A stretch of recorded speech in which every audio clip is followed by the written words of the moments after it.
여러분 안녕하세요. 편다송입니다. 밥보다 투자 하나 시작하겠습니다. 네, 안녕하세요. 빈세트입니다. 다송 씨, 오늘 우리 시장 어떤 것 같아요? 오늘 우리 시장 좋은데 제 계좌는 왜 이러죠?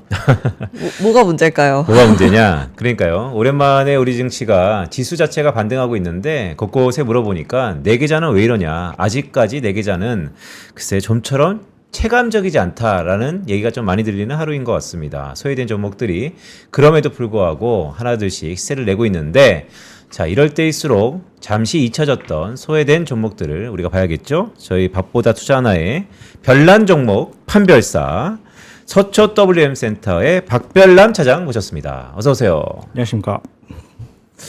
오늘따라 좀 기운이 없어 보여요? 최근에 좀 그렇습니다. 네, 최근에 좀 어렵습니까? 네, 좀 어렵네요. 쉽지 않네요. 오늘은 어떤 걸 소개시켜 주시려고 오셨습니까? 오늘은 일단은 그 교육과 관련되어 있는 종목 하나 이제 서치해가지고 가져와서 소개해드리려고 하고요. 교육이요? 네네. 아, 교육. 네. 이 미장이잖아요. 미장이고요. 근데 교육? 그렇죠. 미국의 교육이 뭐 딱히 있나? 그럼 우리나라의 뭐 메가스터디 그러니까. 같은 그런 약간 비슷한 느낌인가요? 컨셉인데, 그러니까 요게 사실은 제가 이 종목을 찾게 된 이유가 뭐 일단은 지금 최근에 시장 상황 자체가 뭐 IT 테크 쪽 관련해가지고서 버블이니 아니네 뭐 이렇게 얘기가 되게 많이 있잖아요. 그래서 일단은 테크가 아닌 다른 종목 중에서 조금 찾아보고 싶다라고 했던 생각이 하나가 있었고, 사실은 그보다도 더 큰 개인적인 사정이 하나가 있는데 뭐냐면은 제가 사실은 그 결혼을 좀 일찍 해가지고 예, 첫째가 지금 중학교 1학년인데 그래요? 예, 몰랐네. 좀 그쵸, 좀 오. 애석한 일이죠, 결혼을 빨리. 예, 어쨌든 그래서 첫째가 이제 중학교 1학년인데 아 이거 지금 제 집에만 가면 아주 스트레스가 굉장합니다 요새. 왜요? 공부 스트레스. 아, 예, 학업 때문에 뭐 초등학교 때까지는 그럭저럭 따라가는 것 같았는데 아시겠지만 이제 중학교 올라가게 되면은 이제 쉽지 않거든요 이제부터는. 예, 근데 얘가 뭐 수학도 그렇고 영어도 그렇고 사실 보면은 아 뭐 열심히 하는 것 같지도 않고 그렇다 보니까 얘를 과연 한국에서 좀 제대로 보낼 수 있을까라는 고민도 좀 많이 들더라고요. 근데 예, 예. 뭐 영수가 행복의 잣대는 아니잖아요. 아, 그게 제일 중요한 과목이긴 하니까. 그래서 뭐 이러긴저런 이제 심란해가지고 인터넷 서핑을 하다 보니까 아, 도피 유학 한번 어떻게 생각 한번 해볼까? 아. 그래가지고 또 느낌 아니까 저도 이제 유학을 했었고 그래가지고 좀 찾아보다 보니까 그런 게 있더라고요. 뭐냐면은 한국 업체들 중에서도 이제 한국 웹사이트, 한국 사이트에서 검색을 해보시면 나오는데 미국의 그 의무 교육 과정을 이제 보통 K-12라고 보통 얘기를 하는데 K-12. 네. 네. 아, 여기 이제 화면을 잠깐 보여주시면은 네. 네.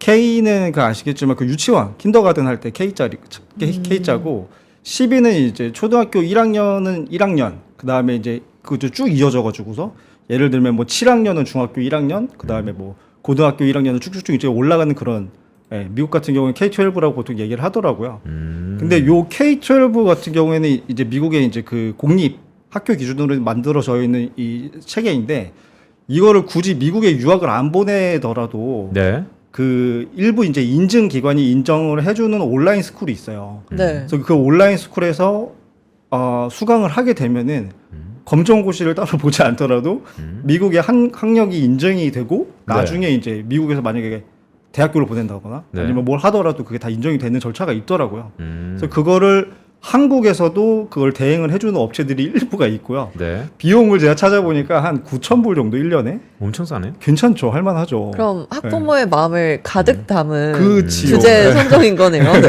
아, 일단 두 가지가 되게 눈에 들어왔었는데 하나는 K로 시작해갖고 이것도 뭐 K 컬처에 비슷한 뭐였나 싶었던 게 하나 있었고 두 번째는 그렇다면 이것은 유학인데 네. 온라인 유학하고 똑같은 거예요? 온라인 조기 유학? 약간 그렇게 보실 수 있는데 학력 인정이 되는 거죠. 이거는. 그럼 한국에서 미국 유학을 하는 건가요? 그게 가능한 거예요. 그러니까 오. 이게 두 가지가 있는데 뒤에서 좀 더 자세하게 말씀드리긴 할 텐데 네. K-12 같은 경우에는 기본적으로는 일단은 한국과 마찬가지로 미국도 의무 교육 과정은 다 공짜예요. 네. 그러니까 공짜긴 하지만 뭐 알아서 이제 그 지방 정부 그러니까 주 정부에서 이제 펀딩을 해줘가지고서 이제 교육비를 따로 그 교육 서비스를 사용하는 학생이나 학부모 같은 경우에는 그 돈을 안 내지만 네. 뭐 그런 구조라고 보시면 되는데 우리 같은 이제 외국인들은 납세를 그쪽에다 하고 있지 않잖아요. 네. 그렇다 보니까 저희 같은 경우에는 따로 돈을 내면은 K-12 과정을 또 이수를 할 수 있더라고요. 이게 실제로 미국 현지에 있는 애들 같은 경우에는 퍼블릭 스쿨에 보낸다라고 하면은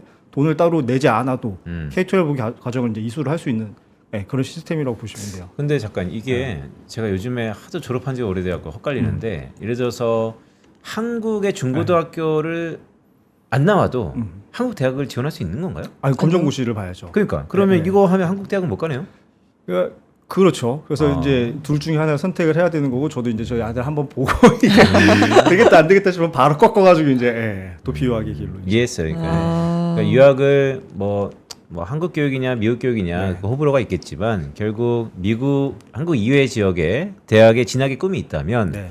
조기 유학은 여러 가지 제반이라든지 돈이 많이 드니까 그치요. 그런 것에 약간의 글쎄 보완제라고 해야 될까? 네.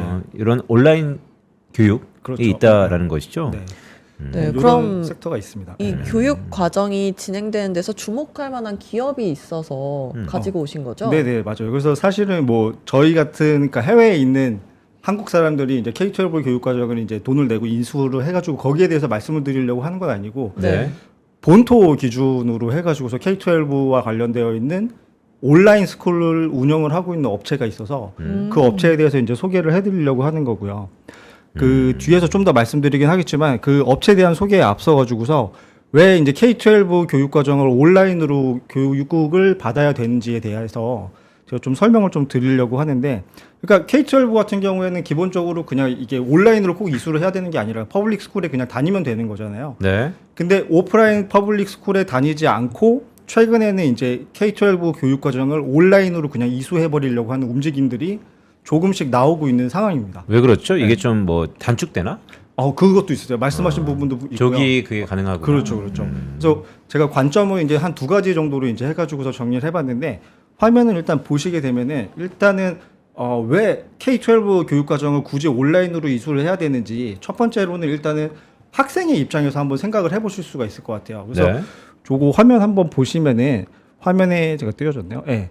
요거 보시면 제가 이런저런 이렇게 서칭을 하다 보니까 이런 기사가 타임지에서 2년 전에 나온 게 있더라고요. 그러니까 내용인 즉슨 뭐냐면은 미국에서 이제 최대 규모의 학군이 그냥 어렵지 않게 생각해 볼 수 있는 게 뉴욕시잖아요. 네. 그 뉴욕시에서조차도 지금 온라인 스쿨을 만들고 있다라고 하는 주제로 이제 이 기사가 나왔어요. 그래서 이 기사의 내용을 쭉 읽어보게 되면은 실제로 이제 그 온라인 스쿨을 통해 가지고 퍼블릭 그 스쿨 교육 과정을 하고 있는 사람들의 인터뷰가 쭉 나오게 되는데, 네. 왜 나는 이런 결정을 했는지, 왜 오프라인으로 스쿨에 가지 않고 이렇게 가게 됐는지에 대해서 뭐 어떤 이유가 있는지 쭉 얘기를 하는 인터뷰 형식의 글이에요. 근데 살펴보시게 되면 제가 여기 뭐 표에다 가지고 작성을 해놓긴 했는데 뭐 여러 가지 이유가 있긴 한데, 뭐 일단은 제가 생각한 건 그거예요. 그러니까 사실은 뭐 전 섹터에 걸쳐서 뭐 쇼핑도 그렇고 헬스케어도 그렇고 은행도 그렇고 모든 섹터에 걸쳐 갖고 사실은 디지털 트랜스포메이션이 지금 진행이 되고 있는 상황이잖아요. 네. 근데 굳이 교육만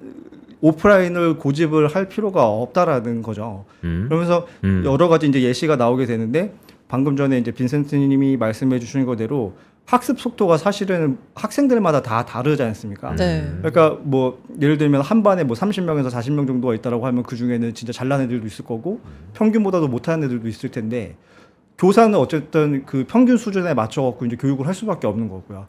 그러면은 이제 잘하는 애는 되게 수업이 이제 보링해지겠죠. 이제 따분하고 자꾸 하나도 재미없어, 배울 게 없어, 이렇게 되는 거고, 그보다 못하는 애들 같은 경우 못 따라가죠. 이제 못 따라가다 보면은 포기하는 사태가 나올 수도 있는 거고요. 근데 지금 온라인 스쿨로 이거를 만약에 대체를 해버린다라고 하면은 네.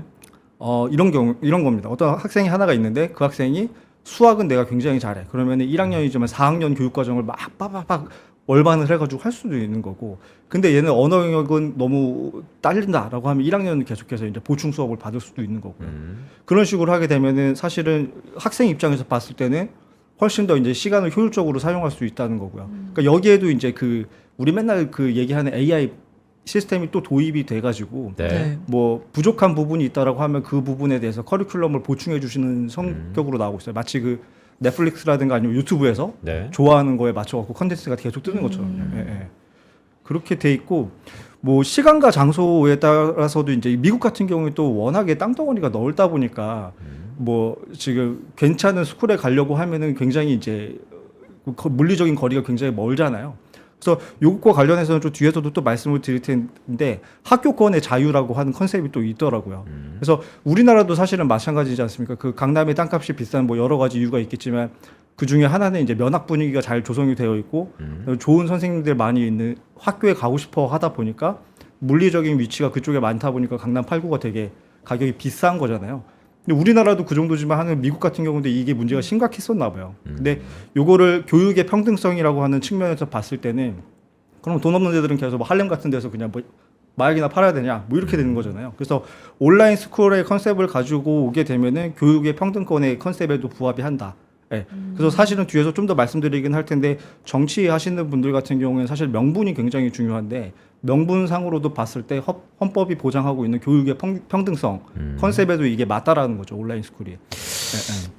말씀을 쭉 들어봐서 제가 이제 감을 잡았는데 이런 의견은 어때요? 사실 교육을 지금 박별남 차장님이 말씀하신 것처럼 기능적인 서비스로 국한된다면 테일러메이드 지금 맞춤 교육이 좋고 각각의 개별의 니즈에 따라서 제공해주는 프로덕트가 훨씬 더 효율적이니까 좋죠. 그쵸. 근데 이제 교육이라는 게 단순히 이제 기능적인 서비스를 넘어서 글쎄 뭐 너무 유교적인 사상인가?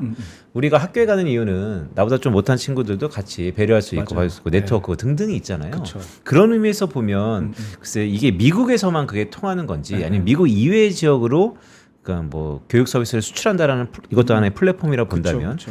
수출하기는 좀 어려울 것 같은데 왜냐하면 교육을 단순히 그냥 기능적인 부분으로 서비스를 볼 거냐 아니면 학교에 가는 이유가 여러 가지가 있잖아요. 맞아요. 뭐를 배우는 것도 공부뿐만 아니고 다양한 것들을 배우니까 그런 거에 대해서는 오히려 그냥 도메스틱 미국 내에서만 되는 거 아닌가라는 생각도 좀 드는데. 저도 그렇게 생각을 하고 있어요. 그래서 사실은 예를 들면 뭐 그런 거죠. 저희가 뭐 MBA 스쿨을 가는 이유가 사실은 네트워크를 쌓기 위해서 네. 가는 거죠. 어떤 아카데믹한 아니요. 걸 MBA 이거 졸업한 사람들은 그런 얘기 싫어합니다. 네. MBA는 그러실 수도 있긴 한데 제가 아는 친구들은 다 이제 형님들 다 이제 네. 숙제 도와드리고 네. 그런 거 목적으로 갔다고 들었는데 어쨌든 말씀하신 부분이 굉장히 저도 중요하다라고 생각을 하고 저도 사실은 이제 뭐 저희 아들 예를 들긴 했지만 저도 이제 여기에 보낼 생각은 없어요. 사실 저도 왜냐하면 학교라고 하는 게 어떤 아카데믹한 걸 학습하는 것보다는 공동체 생활을 배우는 게 훨씬 더 중요하다고 생각을 하거든요. 그러니까요. 근데 미국 같은 경우에는 전통적으로 홈스쿨링이 되게 큰 시장이었었잖아요. 네. 그래서 사실은 이번에 이제 이 온라인 스쿨의 그 어떤 뭐 구조적인 성장의 배경 중에 하나는 기존에 이제 홈스쿨링을 하시던 분들께서는 사실은 학력 인증이 안 돼요, 이거는. 아 그런가? 학력이 인증이 되는 어. 몇 가지 커리큘럼이 있긴 하지만 그거를 받기가 되게 까다로운 걸로 알고 있어요. 아 집에서 홈스쿨링을 했었던 그러니까 미국의 청교도의 네. 그 문화가 거의 홈스쿨링이었으니까 그쵸. 네, 네. 그들이 인정이 안 됐었구나. 저도 이제 개인적으로 교회를 다니고 있어서 네. 제 주변에도 이제 그 홈스쿨링을 하시는 분들이 있는데 검정고시를 다 따로 네, 따로. 네. 그런 식으로 됐어요. 그러니까 그분들의 주장 자체는 그런 거죠. 이제 뭐 지금 되게 자유주의가 더 이렇게 팽배되어 있고 뭐 동성연애라든가 이런 거에 대해서 되게 학교에서도 교육을 하고 있잖아요. 그러니까 네. 그게 싫다. 나는 홈스쿨링 하겠다. 근데 그분들의 가장 큰 고민이 그거예요. 첫 번째로 말씀하신 대로 이게 애들의 사회성이 조금 형성이 제대로 안 되는 게 첫 번째고 두 번째로는 더 고등교육을 받으려고 하면 학력 인증이 안 되는 그런 문제가 있던 거였죠.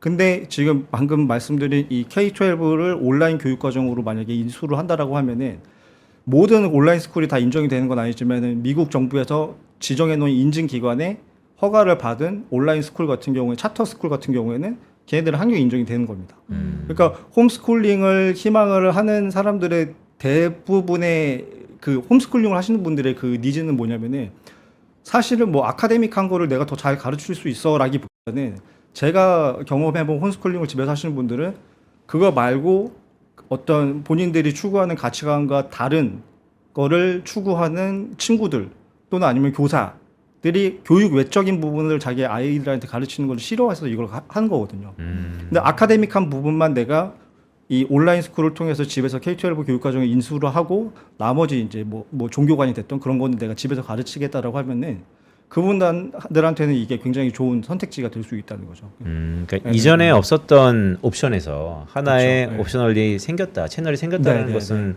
되게 의미가 있어 보이는데 네. 그런데 이제 와서 이게 각광받는 이유가 뭔가요? 그러니까 쭉 있었다면? 네, 이게 지금 그 진도가 좀 빨리 나가긴 하는데 여기다 요거 하나 말씀드리자면은 네. 네, 그냥 말씀드릴게요. 그러니까 구조적으로 사실은 이 K-12 교육 과정을 온라인으로 하는 이 섹터 자체가 없던 게 아니에요. 없던 게 아니고 지금 말씀드릴 업체가 이제 스트라이드라고 하는 업체인데 이 회사가 그 사실은 이름이 회사명이 스트라이드가 아니었고 회사 이름이 K-12였어요. 그냥 K-12일 정도로 네. K-12 교육 과정을 온라인에서 가르치는 업체 중에서는 얘가 상장사 중에서 유일무이하고 가장 오래된 업체이고 가장 업력이 긴 업체였었는데 그러면 이게 사실은 방금 전에 말씀하신 대로 전혀 없던 장르가 아닌데 최근에 왜 갑자기 이렇게 각광을 받고 있냐? 그러니까 지난달에 이제 얼마 전에 이제 차트를 보시게 되면은 실적을 발표를 했는데 얘네가 등록 학생 수가 무려 20%나 증가를 한 거예요. 근데 이게 되게 우리가 뭐 그럴 수 있지 매출을 뭐 그렇게 빵 튀길 수도 있지라고 생각하실 수도 있긴 한데 사실은 이게 굉장히 이례적인 게 뭐냐면은 학령 인구 자체가 사실은 갑자기 늘어날 일이 별로 없거든요. 그렇다 보니까 얘네들 같은 경우에는 등록하는 학생 인구 수가 갑자기 뭐 20%씩 증가 이랬던 적은 사실은 그동안은 별로 없었던 상황이었어요. 근데 네. 왜 이렇게 늘어났냐면은 이런 겁니다. 그러니까 얘네들은 온라인에서 K-12 인증 과정을 계속 이제 하고 있었었는데 이게 기본적으로 코로나를 거치면서 전국적으로 이제 확산이 된 거예요. 그러니까 원래는 K-12 온라인 교육 과정 같은 경우에는 모든 학생들이 다 신청할 수가 있는 프로그램이 아니었어요. 아 그래요? 예. 기본적으로는 미국도 한국과 마찬가지로 자기가 소속되어 있는 주소지에 학군에 있는 옆에 그 가까이 있는 퍼블릭 스쿨에 가는 게 맞는 거였거든요. K-12 온라인으로 교육을 받을 수 있는 사람은 어떤 사람들이냐면은 첫 번째로는 장애를 갖고 있는 사람들, 아니면은 두 번째로는 그러니까 거동이 불편한 사람들이죠. 두 번째로는 근처에 진짜 학교가 없는 애들, 소외계층들, 빈곤층, 그리고 이거는 이제 군인들, 군인들 같은 경우에 저도 이제 학사장교 나와가지고 알고 있는데 보통 2년에 한 번씩 근무지를 이동을 하게 돼요. 네. 한국도 2년에 한 번씩 근무지를 이동을 하게 되는데 미국 같은 경우는 이번에 저도 몰랐는데 찾아보니까 3년에 한 번씩 해외 근무도 갈 수도 있다고 하더라고요. 그러면은 가족이 만약에 무슨 뭐 남가주 뭐 캘리포니아 같은 데서 이제 잘 지내고 있다가 너 발령 이라크 가라고 해버리게 되면은 이라크 가가지고 뭐 할 수 있는 상황이 교육의 연속성이 다 끊어지게 되는 거잖아요. 그래서 그런 자녀들 같은 경우에는 이렇게 온라인으로 K-12 교육 과정을 이수하는 과정이 있었어요. 그러니까 되게 제한적인 스코프였었는데 네. 코로나를 기점으로 해가지고 이걸 다 풀어버린 겁니다. 일단은 지금 뭐 다 셧다운이 됐으니까 너네들 다 해라고 해서 사람들이 다 이걸 한 번씩 다 경험을 해본 거예요. 경험을 해보고 2022년도 말부터는 다시 이제 퍼블릭 스쿨로 가는 게 시작이 됐잖아요. 재개가 됐는데 아까 보여드렸던 요 기사에도 무슨 내용이 나오냐면은 나는 돌아가지 않겠다라고 하는 사람들의 얘기가 쭉 나오는 거예요. 그래서 그 이야기 중에 쭉 하면서 이제 아까 말씀드렸던 대로 시간도 내가 아낄 수가 있고요. 뭐 여러 가지 이유가 있는데 되게 웃겼던 게 한국이라면 생각도 못하는 이제 안전 문제도 있더라고요. 총기 사고가 미국에서 또 빈번하게 발생하다 미국 보니까 학교에서 총기 사고가 많이 나죠. 그러니까 빈번히 있잖아요. 그래서 이런 그런 지금 K-12 교육 과정을 온라인으로 이수해야 되는 이유를 조금 이제 생각을 해봤던 거고요. 근데 사실은 제가 여기서 실컷 이제 학생들의 입장에서 말씀을 쭉 드리긴 했는데 네. 사실은 아까 전에도 말씀드렸다시피 이건 의무 교육 과정이기 때문에 K-12 온라인 교육 과정에다 돈을 쓰는 거는 학생들이 아니에요. 당연히 아시겠지만 이제 정부의 입장이 굉장히 중요한 거 아니겠습니까? 그래서 정부는 그러면은 이 K-12라고 하는 교육 과정을 온라인으로 전환하는 거에 대해서 어떻게 생각을 하고 있냐가 되게 중요한 문제일 것 같거든요. 네. 여기에 대해서도 이제 조사를 쭉 해보니까 정부 입장에서도 대찬성인 겁니다. 여기는 왜냐면은 뭐 이유는 제가 목표에다가 표시를 해놓긴 했는데 굉장히 어렵지 않게 생각을 해볼 수가 있어요. 그러니까 만약에 어떤 학생 한 명이 그 조사를 해보니까 학생 한 명이 그냥 퍼블릭 스쿨에 오프라인에 있는 거기에 간다라고 하면은 각 주마다 이제 조금씩 이제 편차가 있긴 한데 뉴욕 기준으로는 2만 불 정도까지 인당. 네. 그 지방 정부에서 이제 주 정부에서 이제 펀딩을 해줘야 되는 거고요. 싼 데는 뭐 만 몇천 불 정도도 있다라고 하더라고요. 그래서 어바웃으로 계속 평균을 때려보게 되면 한 15,000 불 정도 한 학생당. 아 근데 이거는 좀 딥하게 한번 스터디를 해야겠다. 왜냐하면 이게 주정부의 예산이라면 그쵸. 그 전에 이 K-12의 대상자들이 음. 어떻게 보면 사회에서 약간 약자이자 소외된 그쵸. 그런 서포터를 에, 에, 받아야 되는 에, 사람인데 그게 팬데믹을 전후로 해서 완전히 스프레드아웃 됐다면 정부 주정부 명분이 없잖아요. 이걸 일반인한테 주는 예산을 그래서 그런 부분들은 약간 문제가 되지 않나요? 일반인 같은 경우에도 그냥 공립학교는 다 가잖아요. 아 어차피 예, 그러니까 어차피 그래서 어차피 더 쌀 수도 있으니까 그런 거죠. 그래서 원래는 어차피 그냥 그 일반 가정 애들도 그냥 퍼블릭 스쿨에 간다라고, 그러니까 돈 많은 애들은 프라이빗 스쿨에 가겠죠 물론. 근데 일반 퍼블릭 가정에 보내던 애들 같은 경우에는 주정부에서 어차피 15,000달러 정도를 연간 지원을 해왔던 건데 그 15,000불에는 여러 가지 부대 비용이 다 포함이 돼 있잖아요. 아 그러네. 그러면 이게 사실은 주정부가 문제가 아니고 퍼블릭 스쿨이 네, 문제겠네요. 네. 그래서 대체제니까. 그러니까요. 그래서 사실은 만약에 어떤 분들께서는 야, 이 업체 지금 정부 주정부 예산이 뭐 없다라고 하는데 뭐 이 업체가 되겠어? 이 업체가 안 되면 그냥 퍼블릭 스쿨이 다 안 되는 거예요. 네, 그러니까 이게 어떤 뭐랄까 아예 장르가 다른 게 아니라 그냥 그 대체제 성격으로 보시는 게 맞는 것 같고요. 네. 예, 오히려 주정부 입장에서는 여기도 저거 표시를 하긴 했지만 뭐 애들을 원래는 퍼블릭 스쿨에 오프라인으로 보낸다라고 하면은 15,000불이 들었지만 만약에 이걸 온라인 스쿨 쪽으로 돌린다라고 하면은 뭐 급식비도 안 들 거고 학교 건설하는 것도 안 들 거고 그 선생님들이 원래는 뭐 1대 20명 학생을 뭐 이렇게 가르쳐야 된다라고 했으면은 학생 수가 늘어나면은 조사도 뭐 더 늘어나야 되잖아요. 네. 근데 이거 같은 경우는 어차피 녹화 방송이거든요. 녹화 방송 아니면 실시간이 조금씩은 있긴 하지만 1대 다가 가능하기 때문에 봉급도 많이 안 나가고요. 그래서 실제로 비용적인 측면에서 봤을 때는 돈을 쏴주는 주정부 입장에서도 봤을 때 이걸로 하는 게 싸게 먹힌다. 아 이게 최근에 우리 매크로 지표 중에서 네. 미국의 노동통계국에서 나오는 네. 넘팜 고용 지표 있잖아요. 네. 거기에 이 업종별로 보면 에듀케이션 이게 변동성이 되게 컸었거든요. 그 말씀하셨던 것처럼 결국 이 교사의 수 자체도 녹화 방송이라 하지만 뭐 퀄리티 측면에서 약간 이제 변동이 좀 있을 것 같다는 생각이 좀 드네요. 아, 그럴 수 있죠. 네, 그거 매칭해서 좀 데이터를 확인 좀 해봐야 되겠구나. 네. 아, 이런 의미가 좀 있었겠네. 근데 이게 또 그 뭐 계속 제가 말씀을 네네. 네. 드리자면은 그러니까 말씀하셨던 거 관련해 가지고서 그 보통 이제 저희가 이제 그 주정부의 이제 버짓이 상황이 안 좋아진다라고 하면은 얘네들의 교육 예산으로 이 배정이 되는 것도 줄어들 수가 있고 그러면은 전반적으로 퍼블릭 스쿨에 대한 그게 버짓이 줄어드니까 좀 문제가 되지 않냐라고 질문을 하실 수 있을 것 같아요. 네. 그 말이 맞아요. 그렇게 돼요.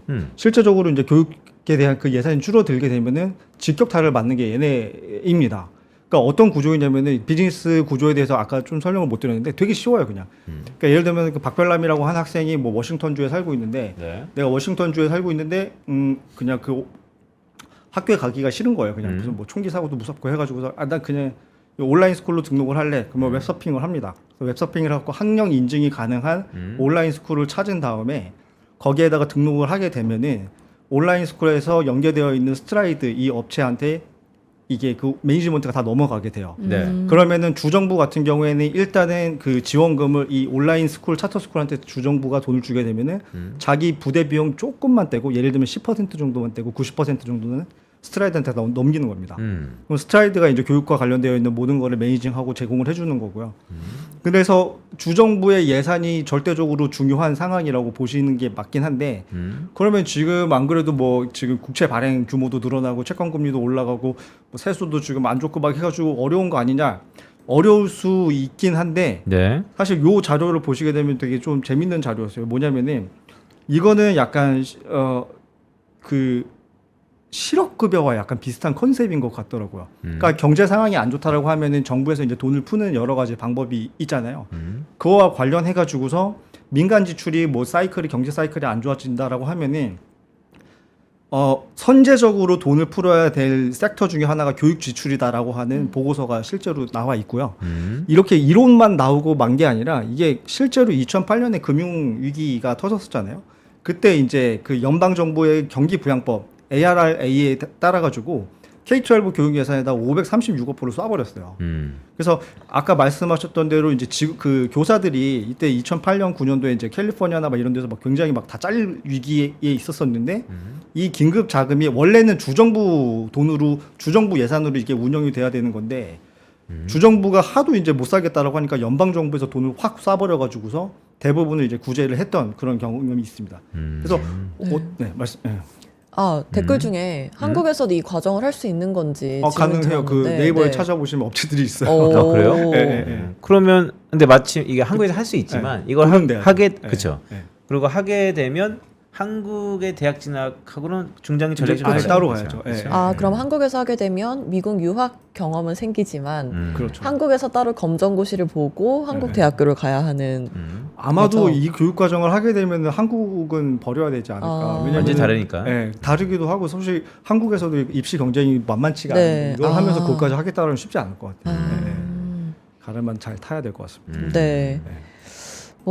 그럼 실제로 미국에서는 이런 온라인 교육 선택하는 가정이 많나요? 아까 20% 증가했다고 말씀해 주셨는데. 그래서 지금 그 전반적인 추세 자체가 그러니까 아까 전에 방금 전에 말씀드렸다시피 원래는 이게 모든 사람들이 이 교육과정 온라인 스쿨을 신청을 할 수 있는 상황이 아니었었거든요. 네네. 지금까지는.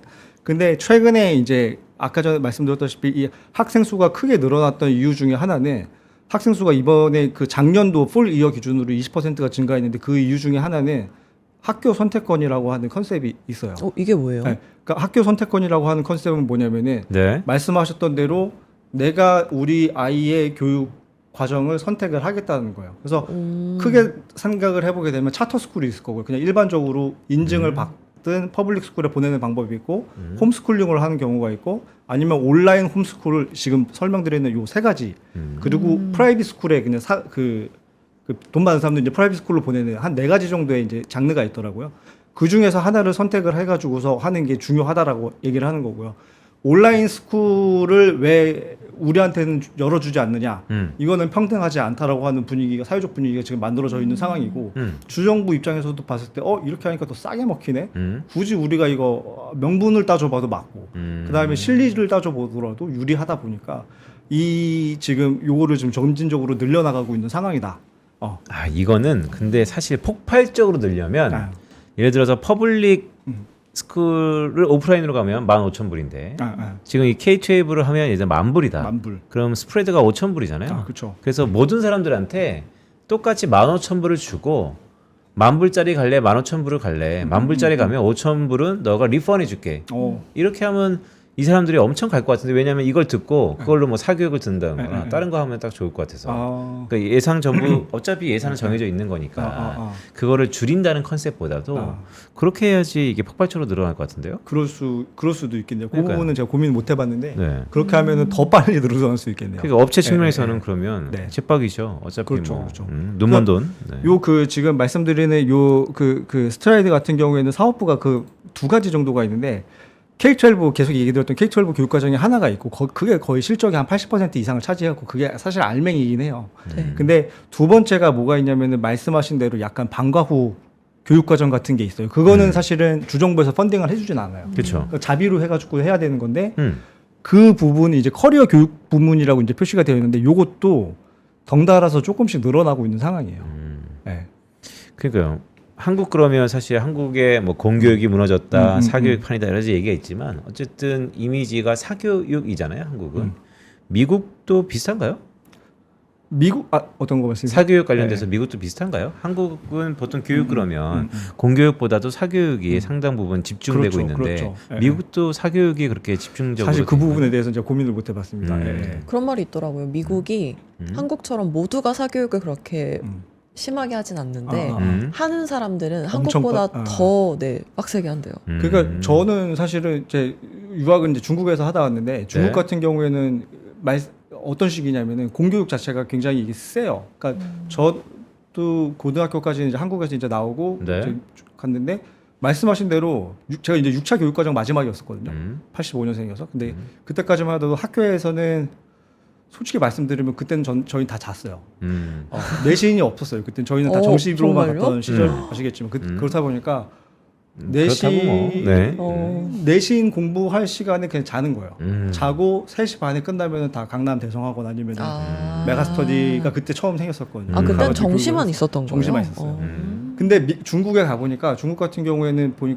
그냥 야자가 뭐 10시, 11시까지 이렇게 해버리는 거예요. 그러니까 네. 교육의 평등성 입장에서 봤을 때는 그게 오히려 더 좋다라는 생각도 또 들더라고요. 저 야자 네. 10시까지 했거든요. 아, 그래요? 네. 그래서 중국에 있는 좋은 대학교에 가보게 되면 되게 신기한 게 한국에서 솔직히 좋은 대학교 가보면은 가정 배경이 다 좋잖아요. 왜냐면 내가 앉아갖고서 뭐 10시간 공부할 거 있었으면은 과외 선생님 붙이면 쇼컷으로 1시간이면 끊어버리니까 효율성 측면에서 봤을 때 훨씬 더 유리한데 중국 같은 경우에 가보니까 어떻게 보면 이 평등성이 이제 더 유지가 되다 보니까 죽을 똥 살똥 공부를 해서 그런지 모르겠지만 그런 애들이 개천에서 난 용들이 있더라고요. 네. 그래서 뭐 교육의 딴 뭐 얘기 평등성 하고 측면에서. 네. 아 근데 그 중국 UI가 더 재밌는데요. 그러니까 중국 오히려 더 시급하지 않나? 중국에서 이런 온라인 교육이? 중국 같은 경우에는 그래서 그 아시겠지만 그 몇 년 전에 그 사태가 일어났었죠. 네. 사교육이 워낙에 또 그 중국 애들 같은 경우에는 진짜 교육열이 한국 못지 않거든요. 근데 그거를 공교육으로 해가지고 야 집에 가지 마 무조건 야자 10시까지 해라고 했더니 얘네들이 10시에 집에 가가지고서 그 과외를 받던 애들도 있었고 주말에 이제 엄청나게 고과의 과외를 받던 애들도 엄청 많았어요. 그 다음에 이제 아시겠지만 그 상장되어 있는 중국의 업체들 중에서도 온라인으로 교육하는 업체들이 되게 많이 있었잖아요. 이게 너무 심해지다 보니까 중국에서도 형평성의 문제가 이제 사회적으로 이제 불만이 조금씩 나오니까 어떻게 했는지 기억나시죠? 사교육 아예 그냥 싹 다 셧다운을 시켜버렸죠. 네. 그래서 온라인 교육 플랫폼 업체들이 그 라이브 방송 키고서 이제 야채 팔고 막 그랬었잖아요. 또 중국 같은 경우에는 좀 뭐 그렇습니다. 또 얘기가 세긴 했는데. 네네. 그죠? 네. 그럼 시장 규모는 어느 정도예요? 시장 규모 같은 경우에는 제가 잠시 전에 데이터를 갖고 왔는데 네.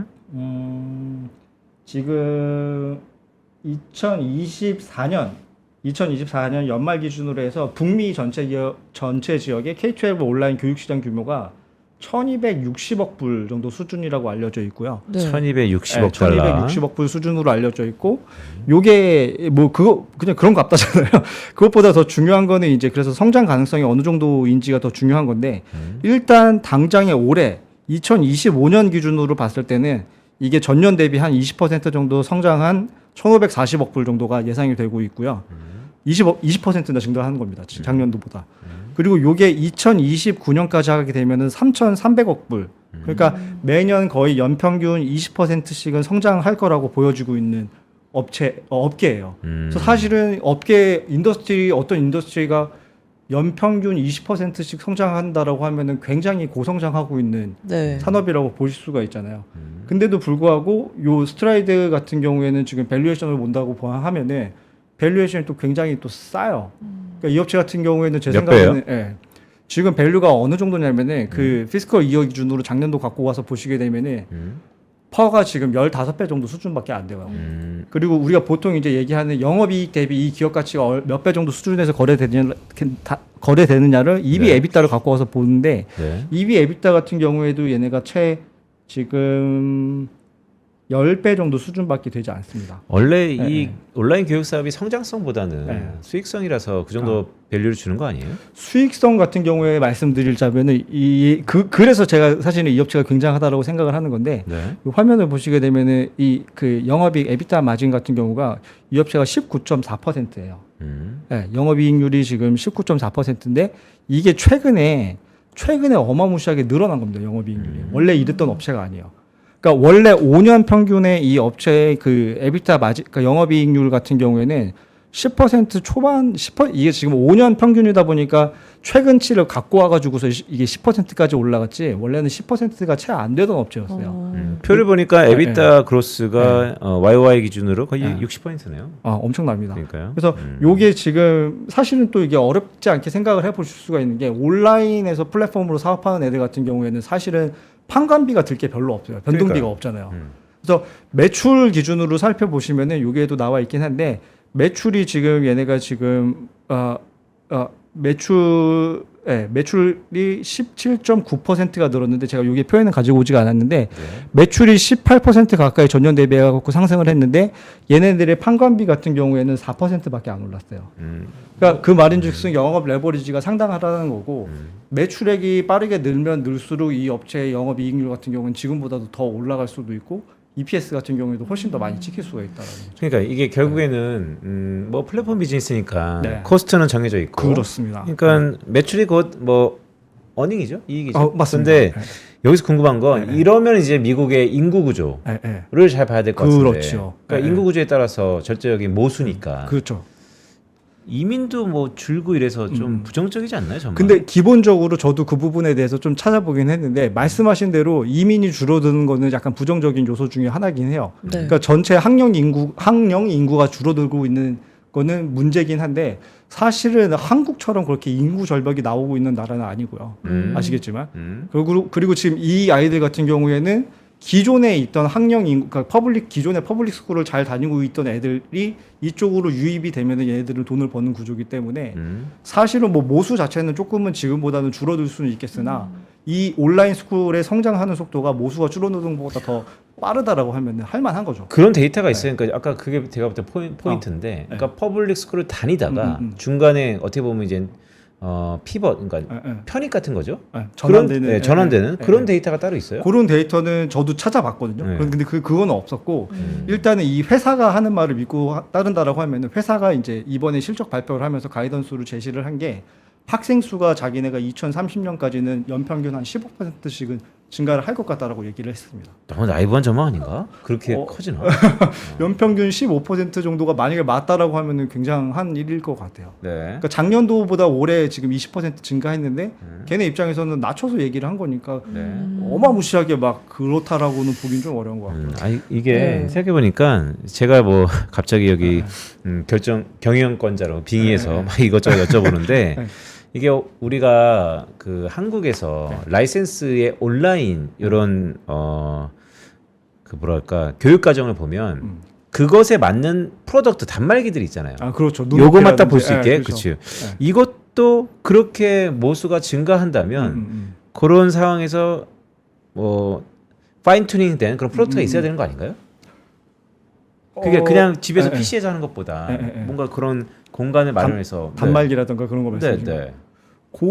근데 저는 사실은 이 업체의 가장 큰 장점은 그러니까 엣지는 뭐냐면은 그 눈높이라든가 아니면 뭐 구몬이 됐던 뭐 저희 집 애들 다 해보긴 했었는데 이게 사실은 뭐 학력 인증에 저는 굉장히 중요한 포인트라고 생각을 하거든요. 사실은 온라인으로 학습이 되는 저희 한국에 있는 모든 거는 다 보습 학원이잖아요, 사실은. 해도 좋고 안 해도 좋고 이제 옵셔널한 거고 그거 했다라고 해가지고 너 눈높이 했니? 대단한데? 뭐 이런 게 아니잖아요. 네. 근데 얘네 거 같은 경우에는 학교 다니는 시간이랑 학교 다니는 그 비용을 줄여가지고 일로 대체를 할 수 있다는 게 가장 큰 장점이라고 생각을 하고 있어요. 그래서 여기서 사실은 제가 좀만 더 말씀을 드리자면 그 아까 전에도 말씀드렸다시피 이 회사가 전망하고 있는 게 2030년까지는 자기네들은 학생 인구 수가 매년 15%씩은 증가를 할 것 같다라고 얘기를 했거든요. 네. 근데 이거를 한번 제가 밸류에이션을 막 그냥 심심해서 한번 따져봤는데 얘네가 지금은 참고로 이걸 뒤에 말씀드리면은 듀오링고라고 하는 회사 아시죠? 듀오링고라고 하는 회사도 지금 맞아요. 맞죠. 네. 그 회사도 상장이 되어 있는 업체고요. 그 회사 같은 경우에는 사실은 뭐 학력 인증 뭐 그런 거 전혀 아니고 그냥 영어 공부하는 그런 어플리케이션이잖아요. 그 업체 같은 경우가 밸류가 지금 얼마냐면 40배에서 50배 정도 수준에서 거래가 되고 있어요. 그러니까 저는 생각을 하는 게 뭐 스트라이드 뭐 걔네 옛날에 뭐 K12 온라인에서 한다고 까불던 애들이잖아. 뭐 재미없지 뭐라고 하면서 밸류가 지금 굉장히 낮은 상황에서 지금 제대로 그걸 못 받고 있는 상황인데 어느 포인트가 된다라고 하면은 밸류 리레이팅이 될 것 같다고 생각을 하고 있고요.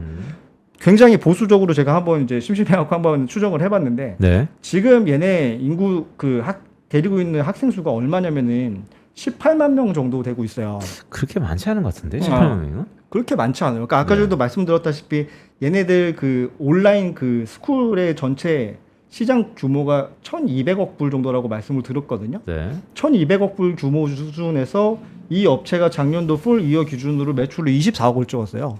그러면 사실 뭐 따져본다라고 하면은 마켓시어가 엄청 작죠. 대표적인 업체라고 하는데도 마켓시어가 이거밖에 안 되는 거예요. 그러니까 반대로 생각을 해본다라고 하면은 우리가 이제 그 접근 가능한 시장의 규모 자체는 굉장히 크다라고 볼 수도 있는 거고요.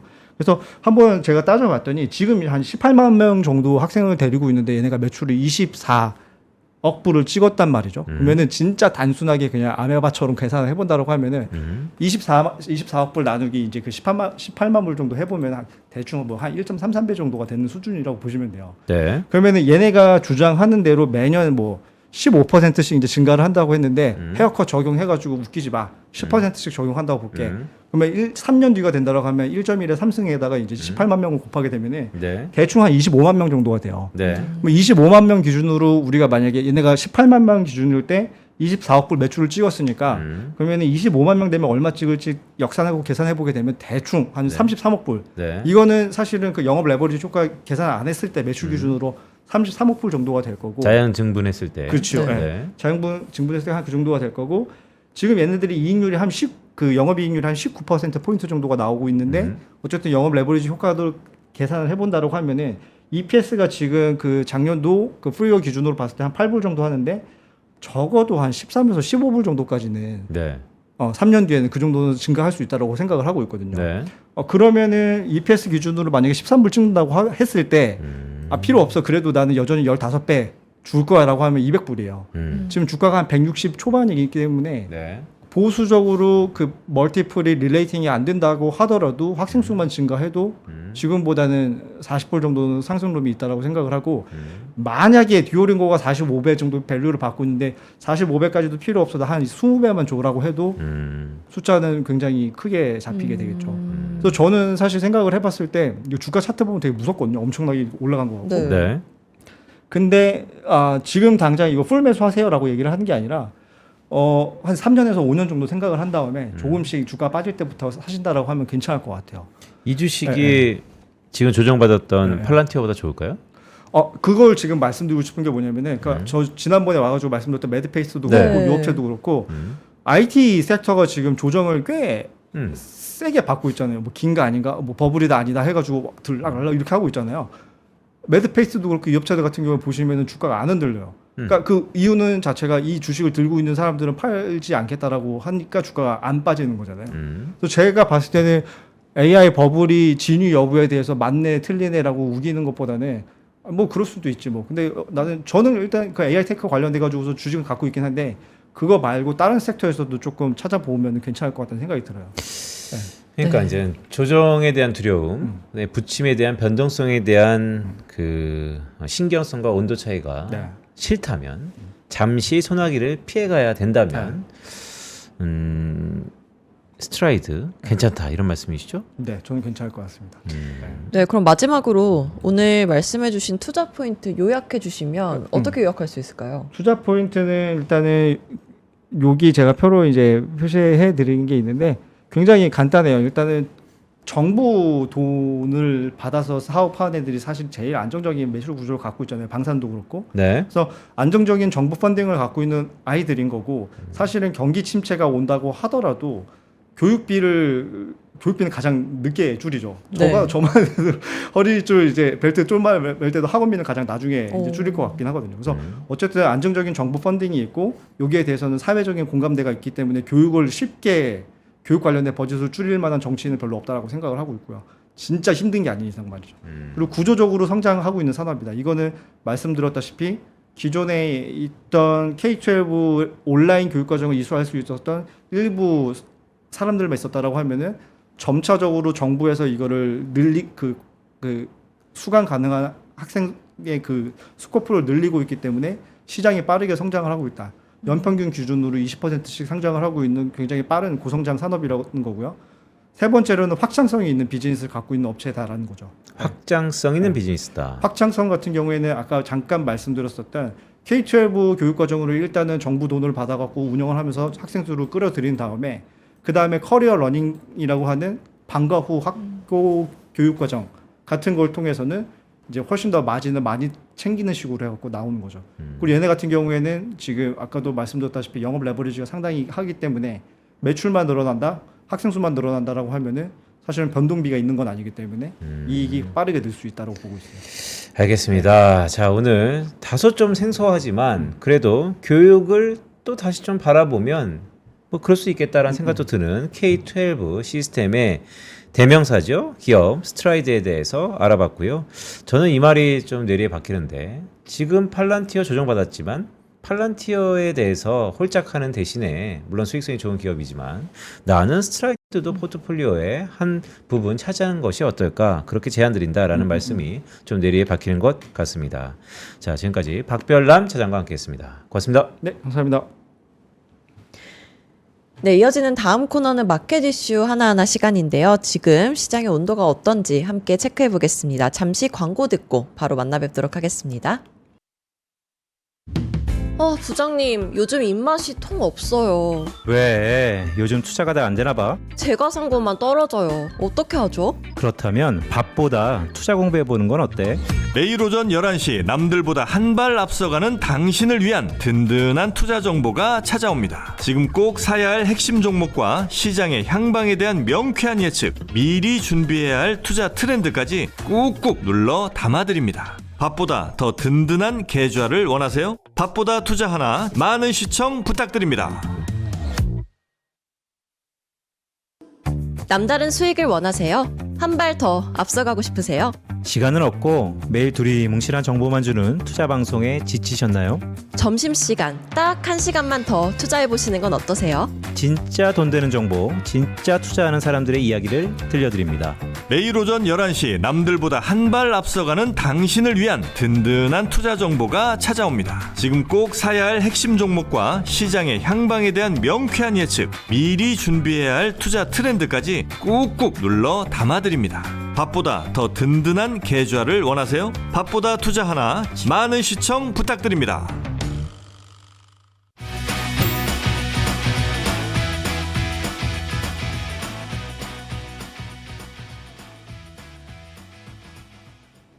네, 좀 난해했죠, 다솜 씨. 어때요? 스트라이드 사겠어요? 스트라이드라는 주식을 살지 말지는 좀 고민을 해볼 것 같은데 저는 아무래도 아직은 좀 옛날 사람인가 봐요. 저 교육은 학교 가서 받는 사람들하고 네. 대면에서 하는 거. 자, 그렇죠. 뭐 좀 생소한 그런 시간이었는데 그래도 뭐 한편에서는 포트폴리오 다변화 측면에서는 좀 일가견이 있다.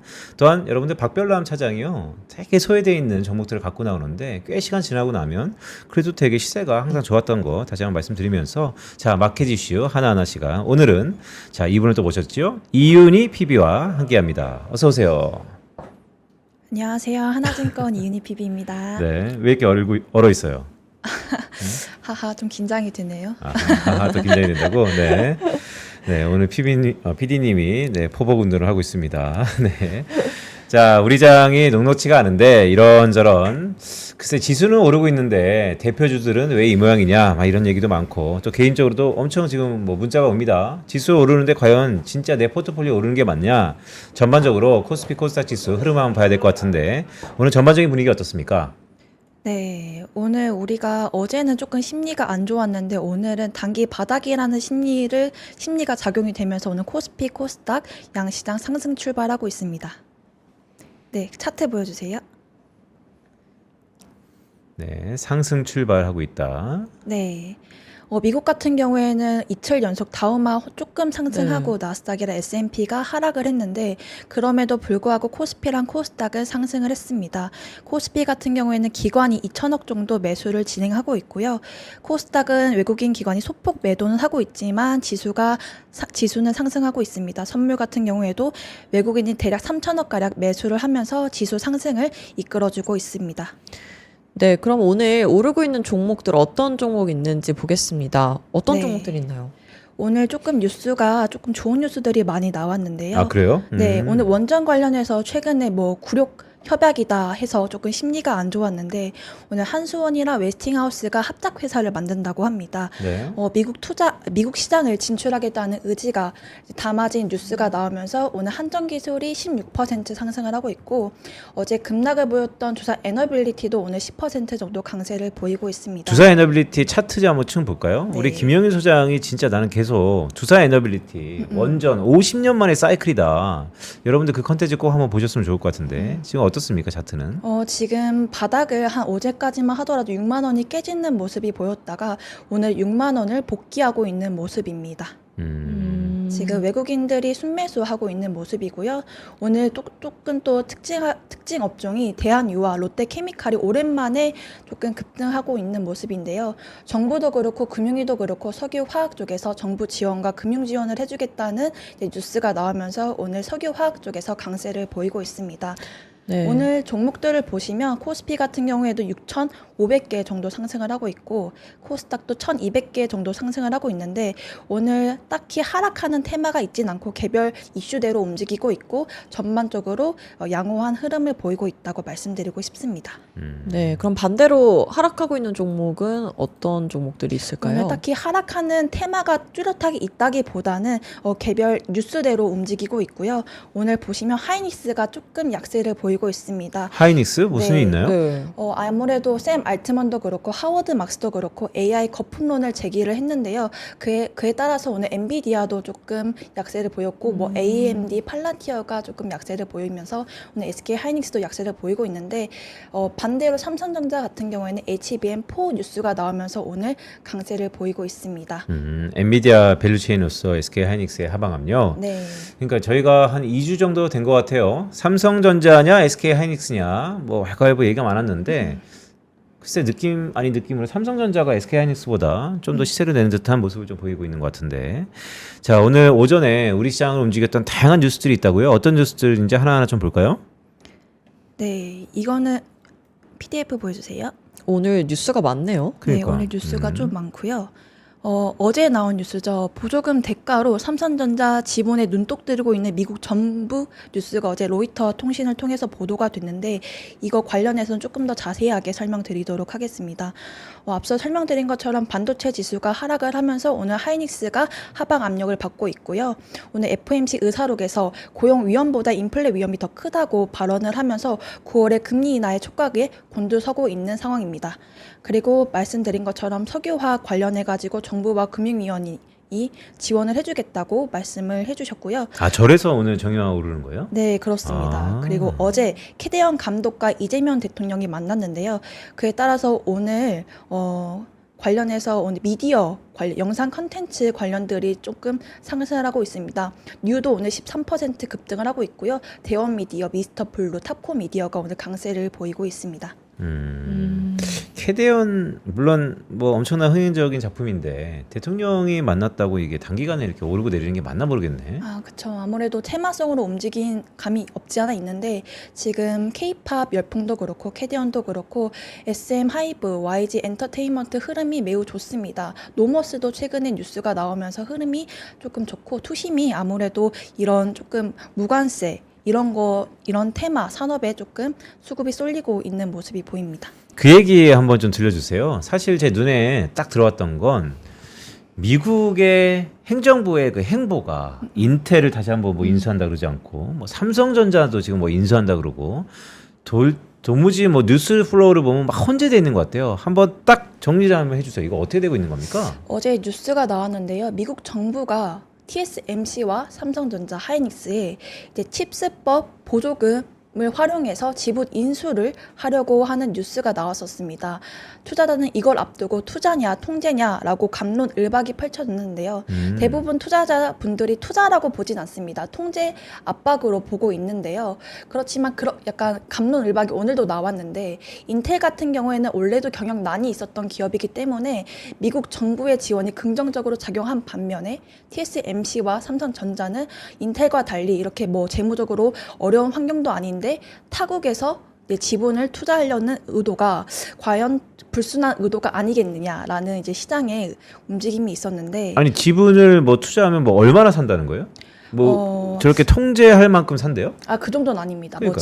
예전에 과거 GM이 한 60% 정도 투자를 했었었고 그랬었는데 한 5% 그렇게까지 큰 지분을 투자하진 않겠지만 바이든 같은 경우에는 그냥 미국에 공장을 짓기만 하더라도 공짜로 보조금을 지급했던 반면에 트럼프는 조건을 추가하니까 투자자들의 이 트럼프 의도가 뭐야라고 조금 추측을 하고 있는 것 같고 또 다른 시각으로는 KB증권 리서치 센터장님께서는 이게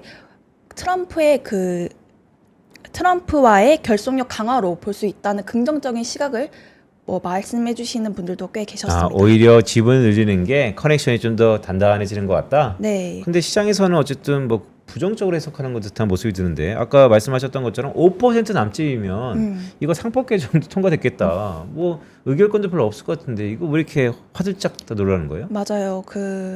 러트닉 같은 경우에도 경영 개입의 의사는 없고 의결권 없는 주식을 보유하는 것이다라고 발언을 했지만 제 입장에서는 깡패가 옆에 있는데 때리지 않는다고 해서 쫄진 않잖아요. 안 쪼는 안 건 쫄지 아니잖아요. 네. 아 그런가? 그런 깡패가 옆에 느낌으로, 있는데 예, 있는 것 자체로도 좀 부담스럽다. 네, 그쵸. 그것만으로도 위협이 된다고 생각이 진짜 듭니다. 그래요? 네. 왜냐면 어떤 행동을 할지 모르잖아요. 아 네. 정기 분포 안에 없다? 네.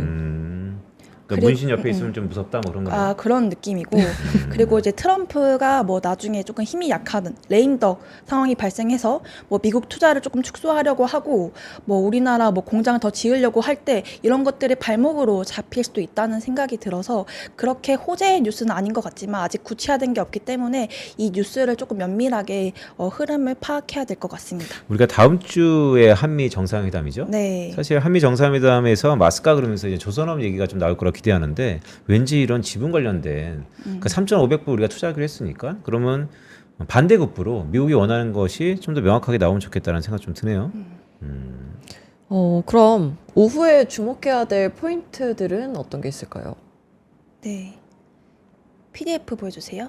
오늘 우리나라 시장이 이제 과매도권에 진입을 했다고 해서 단기 이제 반등이 조금 일어나고 있는데 아직까지 일정이 많이 남아 있습니다. 중요한 일정들이 지금 다음 9월까지 이제 좀 남아 있는데 이번 주 내일 오후 11시에 그 잭슨홀 미팅도 있고 다음 주에 엔비디아 실적 발표도 있고 또 다음 달에 고용지표도 있기 때문에 아직까지는 이벤트가 다수 남아있는 상황에서는 조금 변동성이 있을 수 있으니 매매를 신중히 하자라고 말씀드리도록 하겠습니다.